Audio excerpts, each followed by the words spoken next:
Runaway litigation costs American citizens and businesses that employ those citizens millions of dollars every year. Of course, we all will concede at the front end that it's important to do justice when a wrong is committed. But meritless and nuisance lawsuits have significant costs in terms of the money and the time it takes spent in litigation. This, of course, in turn drains resources and makes it harder for Americans working to put the economy back on the right track. Litigation costs can have a disproportionately high impact on small businesses and their ability to retain and hire new employees. Leadership of this Congress seems oblivious to these facts and determined to reward political allies and benefactors in the trial bar by passing legislation designed to not decrease but to rather increase the number of lawsuits in America. In this Congress, there have already been 3 bills that contain provisions that are intended to increase litigation and create new business for the trial bar. The costs of all of this litigation will be significant both from an economic standpoint and in other more general societal costs. Republicans believe that we can and must do better. Runaway litigation has imposed too many costs on Americans for too long, for which American consumers pay, since these are not costs that are absorbed by the business, but eventually, just like taxes, passed down to the consumer. And I think it's fair to say that America cannot sue its way back into prosperity. When wrongs are committed, of course, compensation should be paid, justice should be done. But the role of the legal system is to do justice efficiently, impartially, and in a manner that preserves the peace of the community and the freedoms of the individual. The legal system should not be a tool to benefit the legal profession at the expense of America's small businesses or our economy in general. When it comes to jobs, it seems that the Democratic Congress is more interested in new jobs for trial lawyers than it is jobs for Americans who are not trial lawyers. For example, the stimulus provision, which seemed to stimulate some people to not others, found trial lawyers right at the head of the line, and then right behind it came another jobs for trial lawyers provision. If that's the kind of focus we're going to see, it's going to mean fewer jobs in small businesses as they have to salt away profits in a bad economy to guard against lawsuits which may come. Republicans believe that anyone hurt ought to be compensated, but that excessive punitive damages unfairly limit especially low-income and middle-income Americans' ability to get health care. But litigation does have cost. We know that litigation often has been a extortion technique where weak or unacceptable cases are filed to extract settlements from companies. We know that with regard to the issue of delivering of babies, it's about $1,000 per child as insurance that is carried to pay for that. And the same is true with regard to nursing homes. Their insurance costs are extraordinary, and often they and other medical professionals carry out actions that they would not carry out otherwise except for fear of some lawsuit.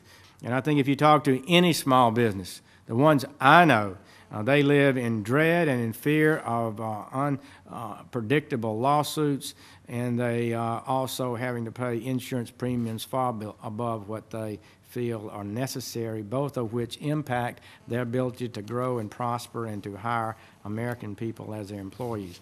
When times are hard, the solution, though, is rarely to encourage more litigation. It has the effect of a dog biting its wounds. You want to move forward and try to repair the damage done to an economy, to have positive energy in business, not the negative energy of finger pointing. The cost is far greater than the sum total of all the lawsuits. The cost is to the culture of America. If you visit any public institution of America, any school, any hospital, any workplace, any government office, the main sense is not, yes, we can, but no, you can't. And the reason for that is because people are fearful of being sued or fearful of violating rules they may not even know about. No teacher in America will put an arm around a crying child today. Why? Because they're scared of lawsuits. It's this, if you visit any playground in America, there's nothing athletic in it. There's nothing that would attract a child over the age of 4. No seesaws, no jungle gyms, no high slides, no merry-go-rounds. What the doctors and the child experts tell you is taking those risks and learning how to take responsibility for yourself is how children learn to be resourceful. But because of fear of lawsuits, all of that has been ripped out. I was the marketing director for Basketball Town, a special events facility. In May of 2006, we hosted a birthday party scheduled for a boy and his friends and family. The family had not indicated whether they wanted to host the party upstairs or downstairs, and we scheduled the party in the mezzanine level. On the day of the party, we learned his friend was bringing an uncle who uses a wheelchair, and we immediately offered to move the party downstairs, but they declined. Then a few months later, we were served with a lawsuit. The issue for us was not that Basketball Town was out of compliance with either the Federal Americans with Disabilities Act or even the more stringent California State Disabilities Law. In fact, we were fully compliant.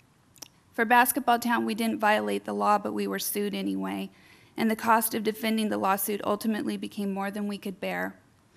After about a year of fighting the lawsuit, we were forced to settle and close our doors forever. The plaintiff's lawyer didn't just sue Basketball Town, and they didn't just sue the owners of the facility. Inside our facility, we had leased space to a small pizzeria. The restaurant was started by a family that had invested virtually all of their life savings into this business, and they too were sued. When Basketball Town was forced to close, so was their pizzeria. It's interesting that the public policy debate here seems to be centered around 3 items: jobs, creating jobs, small businesses, and healthcare. Well, in medicine, we try to go based upon evidence-based medicine. You have to prove that it works before we're going to give that pill to a patient or do that type of surgery. Well, there is one place where it is working. It's called Texas. And we made some very difficult decisions in the earlier part of this decade. Right now, the Texas economy is resilient. Doctors are literally flooding into the state. And small businesses, which doctors are increasing, not decreasing. We know from our estimates a doctor's practice and the economic activity that happens with that brings about $700,000 to the communities that have those. So in the rural and poorer parts of the state of Texas, our lawsuit reforms with regard to medical liability have been a tremendous boon. In fact, we are the model. So what we would say to the Senate and certainly to this administration and to the Congress and the American people is that we have an example of how to do it and how to do it right. And it's working. It's working for jobs. It's working for small business. It's working for health care. In evaluating arbitration as a substitute for litigation, interestingly, the sample of cases that we looked at it certainly includes large businesses, but it includes a number of small businesses as well that have used arbitration as an alternative to the legal system for resolving disputes. The average time it took from start to finish to resolve disputes in AAA consumer arbitration was less than 7 months. 7 months from beginning to end is fairly expeditious dispute resolution, at least certainly compared to my experience in practice. Our nation's tort system is substantially more expensive than that of other nations. It's that the indirect costs, above and beyond the direct costs caused by excessive litigation, far outweigh these direct costs of paying attorneys, paying damages.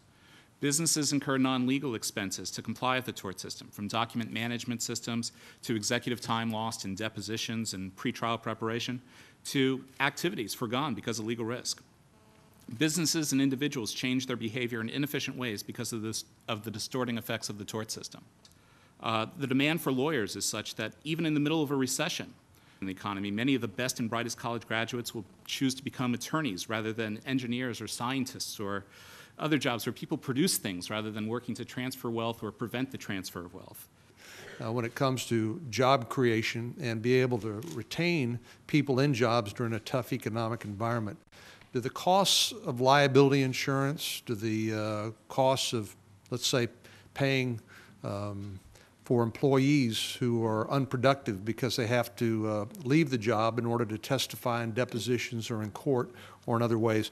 How does this impact the United States of America in terms of our ability to compete in a global economic environment that our litigation system is so costly and takes so much time from employees and employers alike? Well, it's clearly a very large drag on the economy and on our competitiveness. In Texas, we found that a lot more physicians are willing to come and practice their profession in Texas, and there's a lot more access to health care in Texas because there are more doctors providing that health care because of the certainty, or at least greater certainty, caused by the tort reform efforts in our state.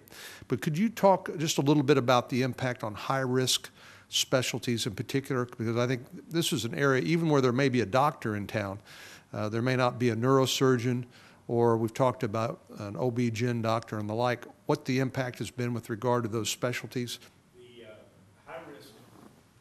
The high-risk specialties were probably those that were hit the hardest.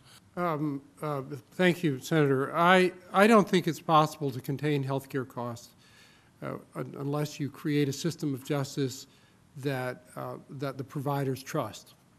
And by the way, the current system, it should be noted, is terrible for people who are injured by mistakes. A study 2 years ago by Harvard of thousands of cases found that it took an average of 5 years to get to settlement, 5 years for payment, and 54% of the cost went to lawyers' fees and insurance companies. It's easy to talk in policy terms and in numbers, and but it's always more poignant and I think much more informative to have somebody come and relate their personal story.